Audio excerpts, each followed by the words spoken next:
ఒకడంటాడు కొండకి నడిచొస్తానంటాడు, ఒకడంటాడు స్వామి మీ హుండీలో 5 రూపాయలు వేస్తానంటాడు. ఇప్పుడు వీటిని మొక్కులు అంటారు. మొక్కు అన్న మాట మీరు జాగ్రత్తగా గమనించాలి.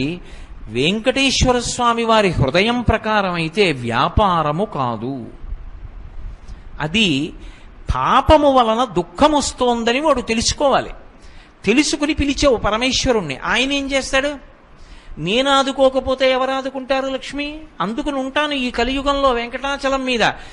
ఎవడు ఎక్కడ ఎంత మౌనంగా లోపల లోపల పిలిచినా నాకు వినపడుతుంది. నేను వింటాను, వాణ్ణి ఉద్ధరిస్తాను ఆపదలోంచి. వాడు నా మొక్కు తీరుస్తాడు. ఆ డబ్బు పట్టుకొచ్చి నా హుండీలో వేస్తాడు. నేనేం చేస్తానో తెలుసా? పరమధర్మాత్ముడు నన్ను చూడకుండా ఉండలేక, నాన్నగారిని చూడకుండా ఉండలేక వచ్చినటువంటి కొడుకులా, నన్ను చూడకుండా ఉండలేక వచ్చినటువంటి